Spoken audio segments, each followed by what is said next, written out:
बिस्मिल्लाहिर्रहमानिर्रहीम। अस्सलाम वालेकुम। परवीन के पकवान में खुश आमदीद। आज की वीडियो में मैं आपके साथ ज़र्दे की रेसिपी शेयर करूंगी।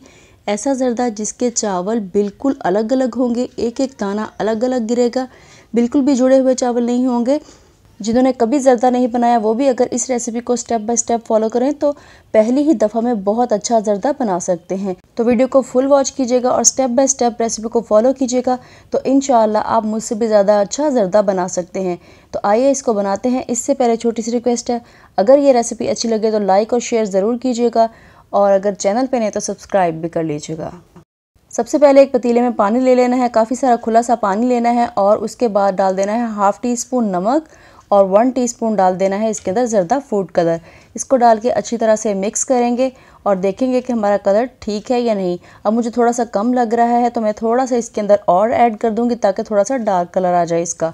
तो मैंने थोड़ा सा बिल्कुल इसके अंदर और डाल दिया है, तकरीबन हाफ़ टी स्पून और डाल दिया है, टोटल 1.5 टीस्पून हो गया है। तो अब हम इसको बॉयल होने के लिए इस तरह से ढक्कन दे के रख देंगे जब तक ये बॉयल हो जाए। तो अब हमारे पानी जो है अच्छी तरह से बॉयल होने लग गया है। अब इसके अंदर चावल ऐड कर देंगे। तो ये 1.5 गिलास चावल हैं, कायनात चावल हैं, ये 1.5 गिलास चावल हैं।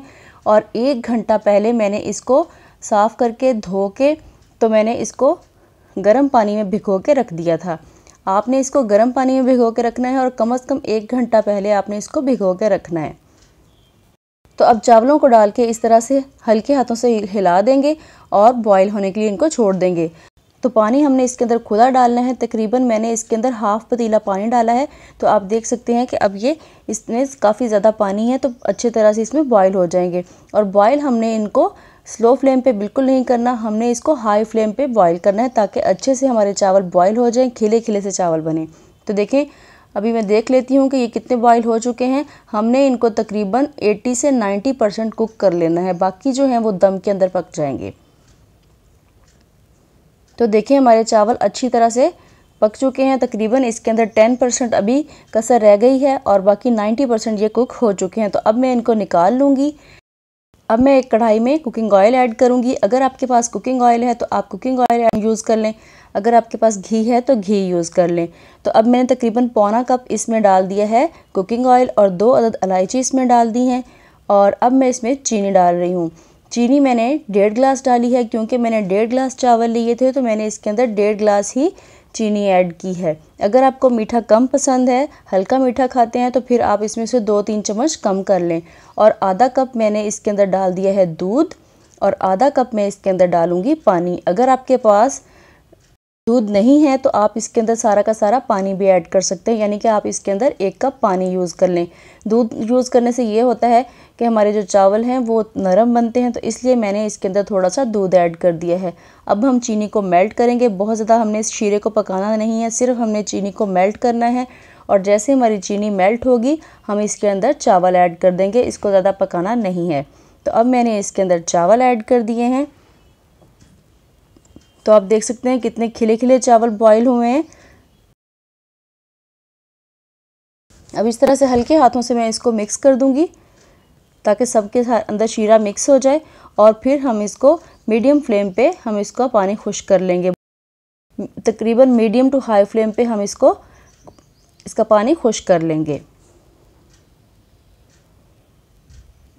तो पानी काफ़ी हद तक खुश्क हो चुका है। अब यहाँ पर देखें बिल्कुल पानी इसका खुश्क हो चुका है। अब हम इसको लगाएंगे दम पे, और इससे पहले आपने इसमें ड्राई फ्रूट्स डाल देने हैं। जो भी आपके पास ड्राई फ्रूट्स हैं, कुछ भी है इसके अंदर डालने के लिए, तो आप इसके अंदर डालें इस तरह से, और फिर इसको दम लगा दें। दम लगाने के लिए आपने इसके ढक्कन के ऊपर कोई सा भी कपड़ा लगाना है ताकि स्टीम बाहर ना निकले, और फिर इसको दम पे लगा देना है। तकरीबन 20 मिनट के लिए हम इसको तवा रख के नीचे लो फ्लेम पे हम इसको दम पे लगा देंगे। तो यहाँ पर दम को तकरीबन 20 मिनट हो चुके हैं। 20 मिनट के बाद मैंने इसको खोला है। तो अब देख लेते हैं कि हमारे चावल कैसे बने हैं। तो देखें माशाल्लाह से कितने ज़बरदस्त हमारे चावल बने हैं, बिल्कुल खिले खिले चावल बने हैं, एक एक दाना इसका अलग है। तो अब हम इसको डिश आउट कर लेते हैं। देखें बिल्कुल एक एक दाना अलग अलग गिर रहा है, बिल्कुल भी जुड़े हुए चावल नहीं है। बहुत ही ज़बरदस्त ज़र्दा बना है और आसान से आसान रेसिपी है। अगर आप इसको स्टेप बाय स्टेप फॉलो करेंगे तो पहली ही दफ़ा में आप इतना परफेक्ट ज़र्दा तैयार कर सकते हैं। रेसिपी को ज़रूर फॉलो कीजिएगा और अगर अच्छी लगी हो तो अपनी फैमिली के साथ, दोस्तों के साथ इसको ज़रूर शेयर करें।